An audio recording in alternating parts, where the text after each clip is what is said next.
मकरंदगड, मधुगड, खाली हे जावळीचं घनदाट जंगल आणि बाकीचं सगळं जंगल ह्या ढगांच्या खाली दडून गेलेलं आहे.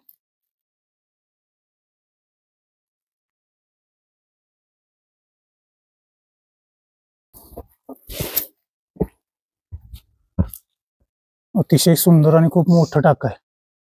इथे सुद्धा बघा, हे जांभळ्या रंगाची फुलं सुद्धा भरपूर आहेत. शूज चांगले असतील आणि तुम्हाला सवय असेल तरच या वाटेनं वर या. आपल्याला इथं अशी ही कमान दिसते.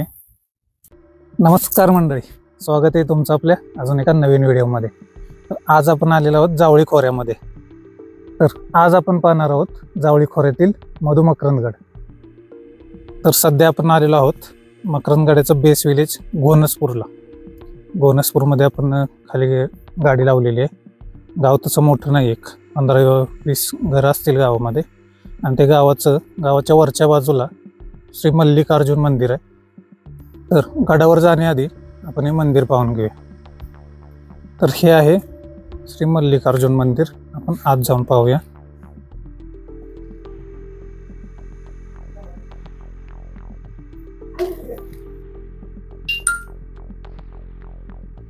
तर आता आपण हे मंदिर पाहिलेलं आहे. आता आपण किल्ल्याकडे जाऊया. तर हे समोर मंदिर आहे. मंदिराच्या डाव्या बाजूनं गडावर जाण्यासाठी आपल्याला इथं वाट दिसते. आणि आपल्या समोरच आपल्याला दिसतोय मकरंदगड. आपण गाडीनं घोणसपूरपर्यंत आलेलो आहे. घोणसपूर म्हणजे मकरंदगडाचं बेस विलेज. त्यामुळे तिथून किल्ल्याची चढाई काही जास्त नाही आहे, जास्त वेळ नाही लागणार आपल्याला. काही लोक खाली हातलोटमध्ये गाड्या लावून तिथून ट्रेक करून येतात. तिकडनं हातलोटवरून साधारण 1.5-2 तास तरी ट्रेक करून यावं लागतं वर. त्या तुलनेनं घोणसपूरमध्ये जर आलो आपण तर हा सोपा ट्रेक आहे. सुरुवातीला अगदी समोर मकरंदगड ठेवून आपण ह्या वाटेनं सरळ चालायला लागायचं वर. आणि जर घोणसपूरला तुम्ही स्वतःची गाडी घेऊन येणार असाल तर रस्ता शेवटच्या टप्प्यामध्ये रस्ता अतिशय खराब आहे. जर तुमची प्रॉपर 4 व्हील ड्राईव्ह किंवा रिअर व्हील ड्राईव्ह असेल तरच गाडी घेऊन या.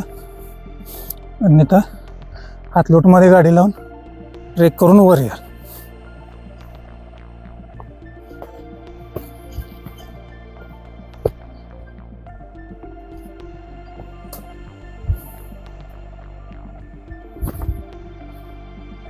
तर आपण मंदिरापासून 5 ते 7 मिनिटं वर चालत आलेलो आहे. या ठिकाणी खाली ते मंदिर आहे. हे जे दिसतंय ते आहे घोणसपूर गाव. आणि नजारा बघा समोरचा. मकरंदगड, मधुगड, खाली हे जावळीचं घनदाट जंगल.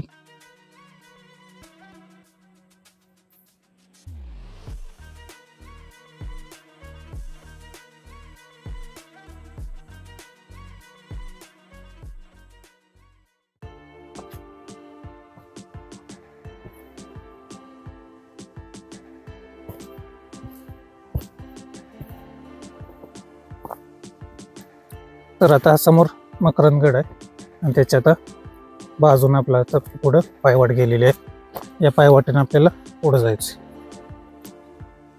त्या पायवाटेच्या उजव्या बाजूला जर बघितलं तर खाली संपूर्ण आपल्याला दिसतं हे कोयनेचं जंगल किंवा जावळीचं जंगल आहे. आणि या जंगलाच्या आणि या किल्ल्यांच्या आधारावरच जावळीचे चंद्रराव मोरे तर राज्य करत होते.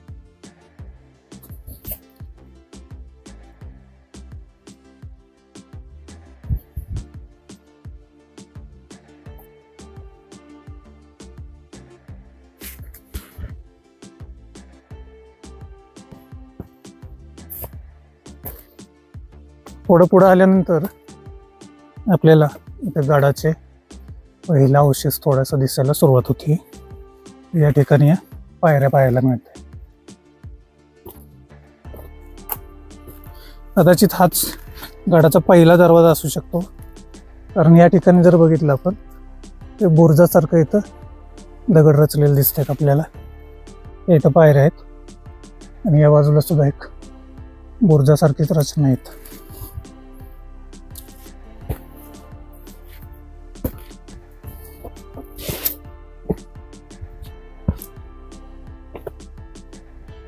पहिल्या त्या पायऱ्या चढून आपण वर आलोय.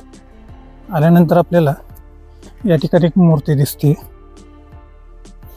आता ही मूर्ती जर आपण पाहिली तर साधारण भैरवनाथांसारखी मूर्ती आहे. तर या ठिकाणी आपल्याला दोन रस्ते पाहायला मिळतात. एक रस्ता इकडे वर गेलेला आहे आणि दुसरा आहे तो या बाजूला गेलेला आहे. डाव्या बाजूला जो गेलेला रस्ता आहे तो सरळवर गडावर जातोय. गडावर जाण्याची सोपी वाट आहे. आणि या बाजूला जो गेलाय तर या बाजूला पुढं आपल्याला पाण्याचं टाकं पाहायला मिळते. तर आपण आधी पाण्याचं टाकं पाहून घेऊया आणि मग वर गडावर जाऊया. तर आपण पाण्याचं टाकं पाहायला चाललोय आणि या ठिकाणी मला एक गोष्ट दिसली, तुम्हाला दाखवतो. तर या बाजूला आपल्याला थोडंसं गुहेसारखं एक स्ट्रक्चर पाहायला मिळतंय. तर ते पाहूया आपण. आता खरं तर तिथं जाण्यासाठी वाटच नाही आहे, तुम्हाला मी पुढे जाऊन दाखवलं असतं. आतमध्ये दिसत नाही आहे जास्त खोल असलेलं, ते कॅमेऱ्यात नाही दाखवता येणार. थोडंसं एक 4-5 मीटर आत जाऊन तिथंच एंड झालेलं दिसते. तर ठीक आहे, आता आपण पुढं पाण्याचं टाकं पाहायला जाऊया. असं म्हणतात की या किल्ल्याच्या सभोवती जवळजवळ 5 ते 7 पाण्याची टाकी आहेत. तिथल्या सगळ्या टाक्यांमध्ये पाणी नाही आहे आणि जे मेन टाकं आहे महत्त्वाचं, त्या टाक्यामध्ये 12माही पाणी असतं. उन्हाळा, हिवाळा, पावसाळा कधीही ते पाणी आटत नाही. तर आपल्याला इथं समोर पाण्याचं टाकं दिसतंय. हे टाकं पाहूया. अतिशय सुंदर आणि खूप मोठं टाकं आहे. इथं सुद्धा बघा, हे जांभळ्या रंगाची फुलं सुद्धा भरपूर आहेत. इथं थोडंसं आपण खालून बघूया किती आतपर्यंत टाकं आहे ते. तर याला खांब टाकं आपण म्हणू शकतो. तर इथल्या स्थानिकांच्या मते तर आपण या बाजूला पाहिलं इथं, तर खाली आणखी आतमध्ये आपल्याला दिसते काच. काही लोक असे म्हणतात की किती आतमध्ये ते अजून तरी कोणाला पाहायला मिळालेलं नाही, कारण या टाक्याचं पाणी आजपर्यंत आटलेलंच नाही आहे. तर आपण आता परत ज्या ठिकाणी आपण भैरवनाथांची मूर्ती आणि 2 रस्ते फुटलेले बघितले तिकडे निघालो होतो, तर मध्येच आपल्याला हा एक पायरी मार्ग आपल्याला दिसतोय. पायऱ्या पाहता पायरी मार्ग जुना किंवा शिवकालीनच असण्याची शक्यता वाटते. कदाचित इथून गडावर जाण्याचा मार्ग असू शकतो. तर आपण आता पुढे न जाता याच मार्गाने वर जाऊन पाहूया.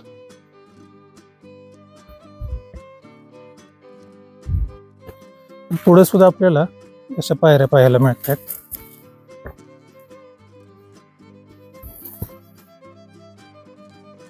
बरेच जण म्हणतात की हा मार्ग अवघड आहे वर जाण्याचा, तरी पण आपण बघूया. अवघड तर दिसतोयच, कारण असं पूर्ण वर चढायचं आपल्याला. अरे बापरे मित्रांनो, खूपच खडी चढ आहे.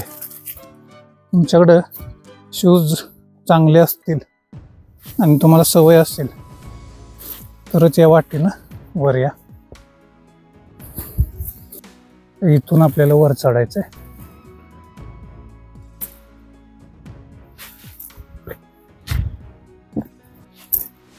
अरे बापरे,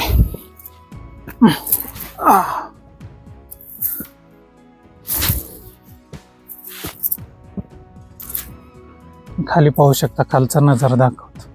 तिथे घनदाट जंगल आहे बघा. तर इकडचं जंगल आपल्याला दिसत नाहीये, कारण पूर्णपणे खाली ढग आणि धुकं दाटलेलं आहे. अरे बापरे,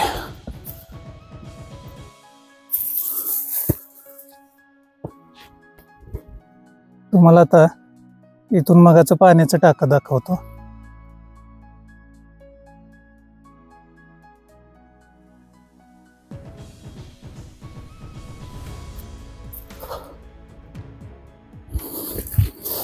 पायऱ्यांची थोडीशी डागडुजी केल्यासारखं दिसते आपल्याला. अलीकडेच ही वाट व्यवस्थित केलेली असणार आहे. दम लागलाय बघा. तर बघा, आपण या बाजूनं थेट गडावरच्या मंदिराजवळ येऊन पोचलेलो आहे. बाकीची मंडळी बघा इथं बसलेत.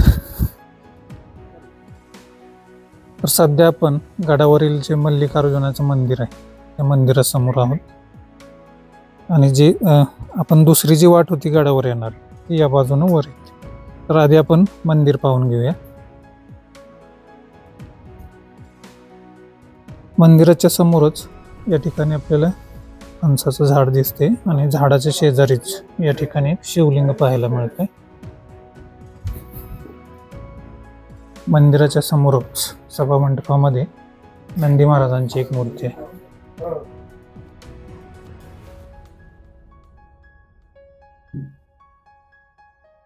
मंदिराला कुलूप आहे, त्यामुळे आता काय आत तर नाही जाऊ शकत. थोडंसं आतील आपल्याला पाहायला शिवलिंग पाहायला मिळते पाहुण्या.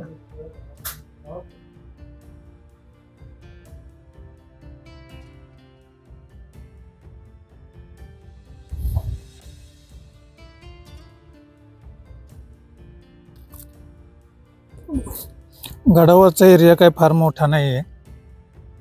गडाचा पसारा आवाकातच आहे. मंदिराच्या पाठीमागं आपण आलेलो आहोत. आपण मगाशी या बाजूने वर आलोय पाण्याचं टाक बघून. आणि आपल्याला हा जो समोर दिसतोय तो आहे मधुगड. आपण सध्या आहोत मकरंदगडावर. मधुगड आणि मकरंदगड हे दोन जोड किल्ले आहेत, जसं पुरंदर आणि वज्रगड वगैरे आहेत किंवा चंदनवंदन आहे त्या पद्धतीनं. मधुगडावर जाण्याची वाट उपलब्ध नाही आहे, त्यामुळे तिथं जाता येत नाही. फार फार तर बरेच लोक हे जे टोक आहे मकरंदगडाचं तिथपर्यंत जातात बरेच लोक. पण सध्या तिथली सुद्धा वाट काही फारशी वापरत नाही आहे आणि हे गवत सुद्धा खूप वाढलेलं आहे, त्यामुळे सध्या तिकडं सुद्धा व्यवस्थित जाता येत नाही. त्यामुळे आपण काही पुढे जाणार नाही. हा जो आत्ता हे मंदिर आणि मंदिराचा हा एवढा परिसर आणि मंदिराच्या समोरचा काय भाग तो आता आपण पाहणार आहोत. हा एवढाच गडमाथा आहे. गडावर काय फारसे जादा अवशेष नाही आहेत. हे मंदिर एक आहे. समोर एक तुम्हाला दाखवतो. मंदिराच्या समोर एक स्मृतीस्थळ किंवा समाधी पाहायला मिळते. ते कुणाचे त्याचा सुद्धा अजून काय आपल्याला उल्लेख कुठं सापडत नाही, तर ते आपण पाहून घेऊया. मंदिराच्या अगदी समोर या ठिकाणी आपल्याला हा एक उंचवट्याचा भाग दिसतोय आणि याच्यावरच आपल्याला इथं एक छोटीशी समाधी पाहायला मिळते. तिथं जायला वाट आहे का आपण आधी पाहूया. आहे, इथून वाट आहे जायला. वर जाऊन पाहूया आपण. तर या ठिकाणी दगडाचा एक चौथरा बांधलेला दिसतोय आपल्याला आणि त्याच्यावर हे एक मग समाधी आहे की मंदिराच्या समोरचा दीपस्तंभ किंवा दीपमाळ म्हणतो ती आहे, हे काय ओळखून येत नाही आपल्याला. याचं बांधकाम पाहता ही दीपमाळ सुद्धा असू शकते, नक्की काय सांगता येत नाही. जर कोणाला कन्फर्म माहीत असेल तर कृपया कमेंटमध्ये सांगू शकता. या चौथऱ्यापासून आणखी पुढच्या कोपऱ्यावर आपण जाऊन पाहूया.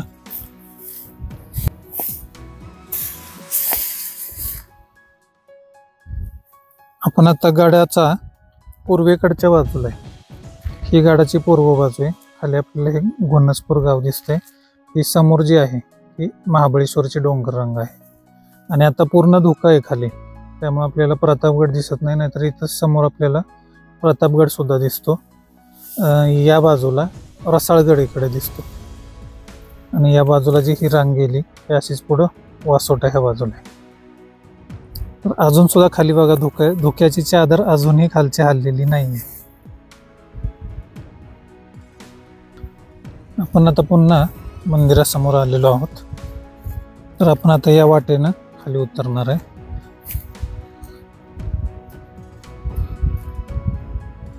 तर इथून आपल्याला या ठिकाणी पाण्याच्या टाक्याचे अवशेष पाहायला मिळतात. त्यामध्ये थोडंसं मोजलेलं आहे आणि त्यामध्ये पाणी सुद्धा दिसत नाही आपल्याला.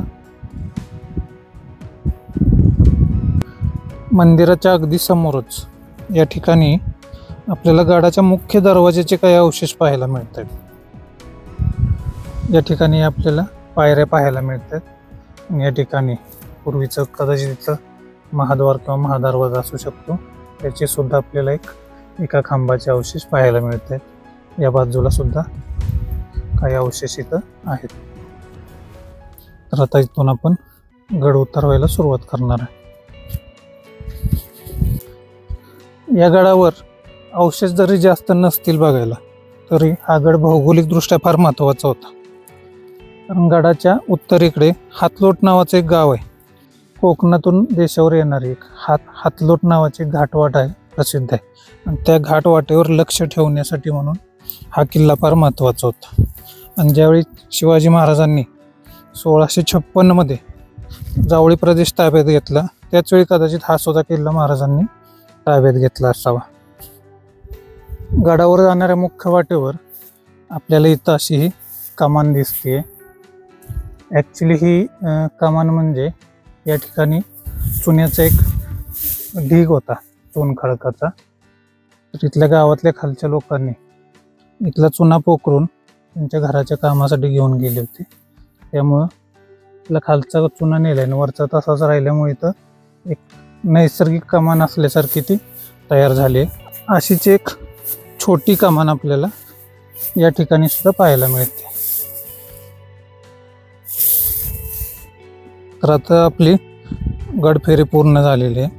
तर आपण आता गड उतार होऊया आणि आपला हा व्हिडिओ आता आपण इथेच संपवूया. तर आपला हा व्हिडिओ तुम्हाला कसा वाटला कृपया कमेंटमध्ये सांगा आणि आपल्या चॅनलला सबस्क्राईब करा.